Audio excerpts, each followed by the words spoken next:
आपकी black and white ज़िंदगी को हम कलरफुल नहीं कर सकते, लेकिन आपकी ब्लैक एंड वाइट इमेज को हम कलरफुल कर सकते हैं। तो आज के हम इस वीडियो में यही जानेंगे कि कैसे ब्लैक एंड वाइट इमेज को एक कलरफुल इमेज में कन्वर्ट कर सकते हैं।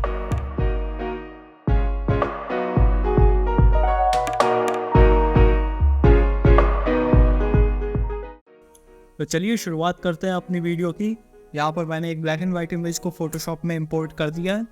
अब आपको सिर्फ फिल्टर पे जाना है और इधर आपको ऑप्शन मिलेगा न्यूरो फिल्टर का, आपको इस पर क्लिक करना है।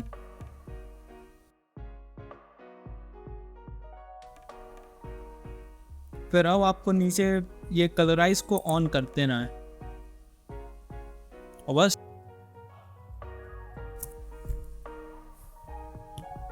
रिजल्ट हमारे सामने। अब आप चाहें तो ये सेटिंग्स को चेंज भी करके देख सकते हैं।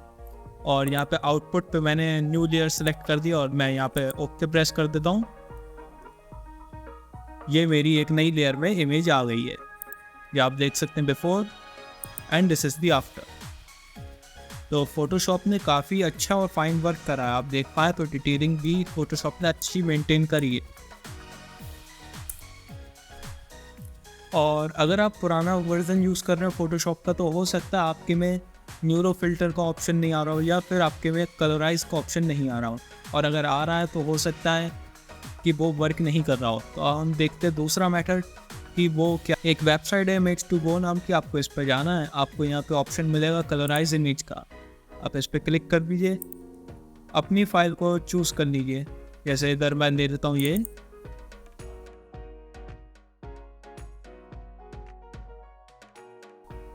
और ये हमारी इमेज रेडी होकर आ गई है। आप देख सकते हैं ये इमेज कलर होके आई है और ओरिजिनल इमेज ये थी।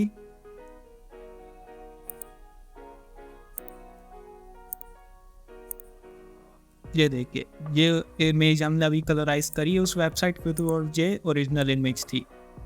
तो आप इसके थ्रू भी आप इमेज को कलराइज कर सकते हैं, बट मैं प्रेफर करूँ अगर आप फोटोशॉप से कर पा रहे हैं तो आप उसके थ्रू करें तो आपको मेरे ख्याल से ज़्यादा बेटर रिजल्ट देखने को मिलेंगे। अब ये तो थे कि आप सिंगल क्लिक में आप कर पा रहे थे, लेकिन अब हम बात करने जा रहे हैं कि आप मैनुअली अगर आपको इमेज को करना है तो आप कैसे कर पाएंगे। तो अब हम आगे बढ़ते हैं इस वीडियो में इसी बात को डिस्कस करते हुए कि मैनुअली हम किसी इमेज को कैसे कलराइज कर सकते हैं। अगर आप अपनी इमेज को मैनुअली कलराइज करना चाहते हैं तो आपको कुछ चीज़ों की मेहनत करनी पड़ेगी।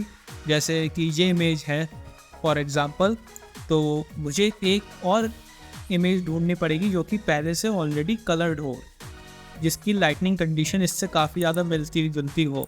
तो जैसे कि उसके लिए मैंने ये इमेज सेलेक्ट करी है। इससे हम लोग करेंगे क्या कि इसकी जो कलर टोन्स हैं, इसके जो कलर्स हैं वो हम लोग एक्सट्रैक्ट करके उसमें डालेंगे। तो अब इसको फोटोशॉप में हम लोग ड्रैग कर देते हैं। अब आप इसके थ्रू अपने कलर टेम्पलेट्स बना सकते हैं। तो उसके लिए हम लोग एक ट्रांसपेरेंट लेयर ऐड कर देते हैं। यहाँ पे क्लिक करके ब्रश सेलेक्ट कर लेते हैं और ऑल्ट की दबा के हम लोग जो है कलर पिकर निकाल सकते हैं। अब जो हम लोग स्टार्ट करते हैं लाइट टू डार्क, तो जो सबसे ज़्यादा लाइट कलर आपको दिख रहा है आप उसको सैंपल करने की कोशिश करिए।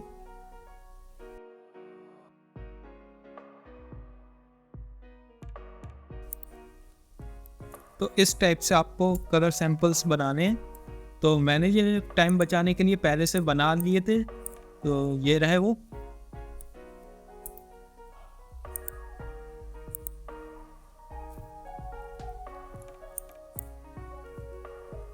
ये मैंने जो है स्किन्स के निकाले थे, ये लिप्स के निकाले थे और ये हेयर्स के लिए।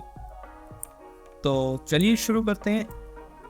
यहाँ पे आप अपने बैकग्राउंड इमेज को कॉपी कर लीजिए और फिर उसके बाद कॉपी करने के लिए आप Ctrl+J यूज़ कर सकते हैं, और अगर आप मैक यूज़ कर रहे हैं तो Command+J।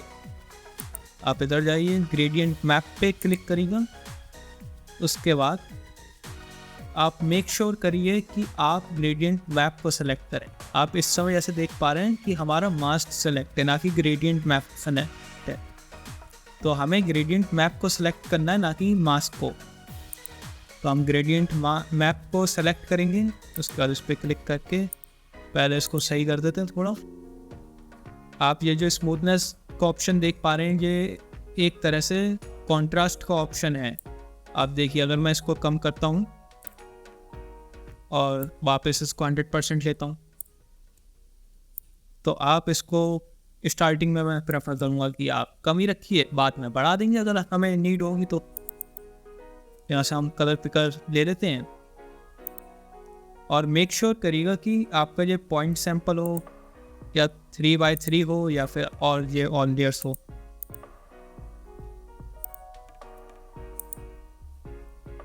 तो हम ये लगा देते हैं और एक और ऐड करने और भी जो जैसे आप ये देख पा रहे हैं टॉगल्स, इन्हें और ऐड करने के लिए आपको सिंपली कुछ नहीं करना है, यहाँ पे कहीं भी कर्सर को लाके क्लिक कर देना है, ये अपने आप ऐड हो जाएगा। फिर आप इसका कलर चेंज करने के लिए इस पर आप डबल क्लिक कर सकते हैं, वरना आप यहाँ पे जाके सिंगल क्लिक कर सकते हैं। यहाँ से मैं दूसरा कलर उठा लेता हूँ, फिर इधर जाके मैं तीसरा कलर ले लेता हूँ।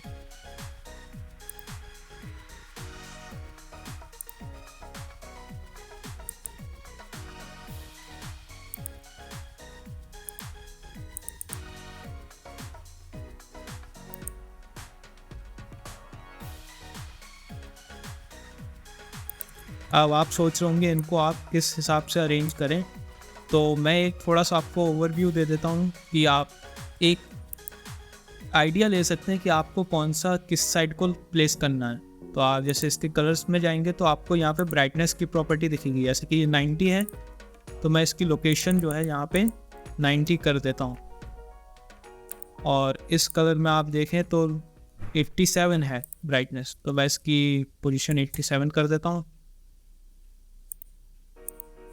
और इसकी है 21, तो इधर मैं 21 कर देता हूँ। अब आप इसको अपने हिसाब से या टाइम लेकर आप इसको एडजस्ट करिए और देखिए कि आपको बेस्ट रिजल्ट कैसे निकल के आते हैं।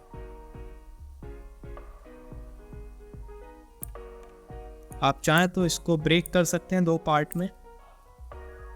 उसके लिए आपको ऑल्ट की दबाना है, ऑल्ट की के साथ आपको इस पर क्लिक करना है, ये 2 पार्ट्स में ब्रेक हो जाएगा।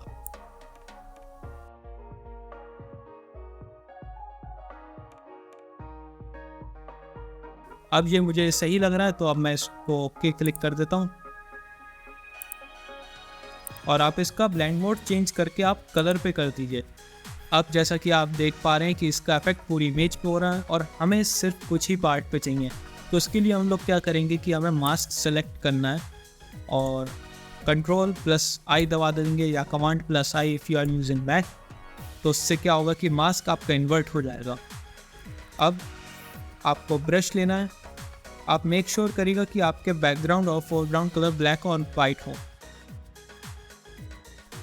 और जैसे कि इस समय ब्लैक सेलेक्ट है तो मैं पेंट करूँगा तो कुछ भी नहीं होगा। और अगर यही मैं X बटन आप दबा के इंटरचेंज कर सकते हैं इन दोनों को।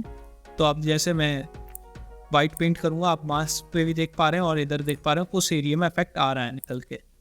तो अगर आपका गलती से कहीं गलत एरिया में जैसे कि कलर हो जाता है तो आपको घबराने की कोई बात नहीं है। आप X प्रेस करिए, आप ब्लैक कलर को चूज़ करिए और उसके बाद उसको ऊपर पेंट कर दीजिए। तो चलिए शुरू करते हैं अपना पेंट का काम। ब्रश को अगर आपको एडजस्ट करना है तो उसके लिए आप सिंपली ऑल्ट बटन को प्रेस करिए और अपने माउस का राइट बटन को प्रेस करने के साथ उसको ड्रैग करिए राइट और लेफ्ट, तो आपका उससे साइज एडजस्ट होगा। और अगर आप इसको अप एंड डाउन ड्रैग करेंगे तो इससे आपका जो है शार्पनेस को सेट कर।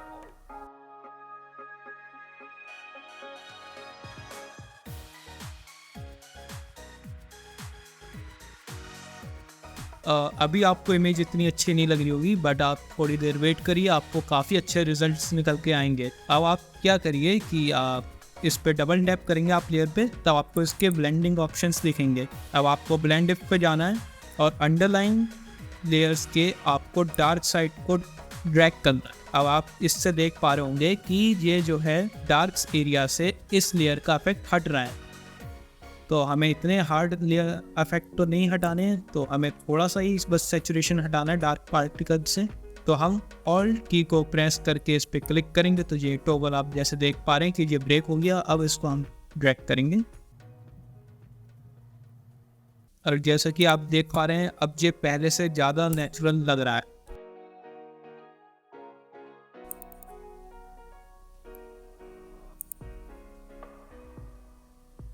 तो देखो ये क्या हुआ कि जो है हम लोगों ने मास्क सेलेक्ट कर रखा था, ना कि ग्रेडियंट मैप सेलेक्ट करा था। ये किसकी वजह से हुआ। इसका भी ब्लेंडिंग मोड चेंज करके कलर कर देते हैं और इसमें भी वही प्रोसेस रिपीट करना आपको कि मास्क को जो है इन्वर्ट कर दीजिए, उसके बाद पेंट कर दीजिए। तो अब हम लोग बढ़ते हैं हेयर्स की तरफ। अब आप देख पा रहे हैं धीरे धीरे करके इमेज में एक नेचुरल लुक आ रहा है। अब चलिए बाकी का भी पार्ट जो है इसी तरह से कलर कर देते हैं। अब आप जैसे कि देख पा रहे हैं इस इमेज में काफ़ी ज़्यादा मैसी हेयर्स हो रहे हैं, तो इसमें आपको थोड़ी सी प्रॉब्लम होगी इस टाइप के एरिया में पेंट करने में। तो मैं आपको एक रफ आइडिया के लिए मैं ऐसा करता हूँ कि सेलेक्ट कर देता हूँ सब्जेक्ट को और उसके बाद उस पर सारी लेयर्स का इफेक्ट लगा दूँगा। आप देखिए, अगर आपको नहीं समझ में आ रहा आप समझने की कोशिश करिएगा। कोई सा भी आप सिलेक्शन का टूल सेलेक्ट कर लीजिए। इधर आपको ऑप्शन मिलेगा सेलेक्ट एंड मास्क का, आपको इस पर क्लिक करना है और यहाँ पे आपको मिल रहा होगा सेलेक्ट सब्जेक्ट का ऑप्शन, आपको इस पर क्लिक करना है। इसने सिलेक्शन कर दिया, उसके बाद भी हम लोगों को नहीं दिख रहा है, जबकि हम लोग इसकी ट्रांसपेरेंसी बड़ा और घटा दोनों रहे उसके बाद भी, क्योंकि इसके नीचे भी इसके डुप्लीकेट लेयर लगी है तो ये वो दिखाई दे रही है। तो मेरे ख्याल से तरी लिया होगा इसने, तो ओके प्रेस कर देते हैं और आउटपुट देख लेते हैं किस में आ रहा है।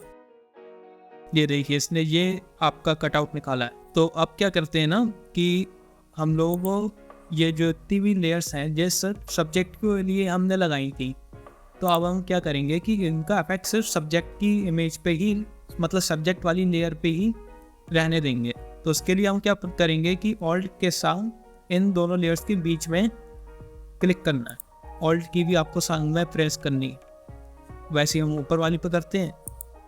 ये देखिए अब आप जैसे कि देख पा रहे हैं कि ये मास्क सेलेक्ट है।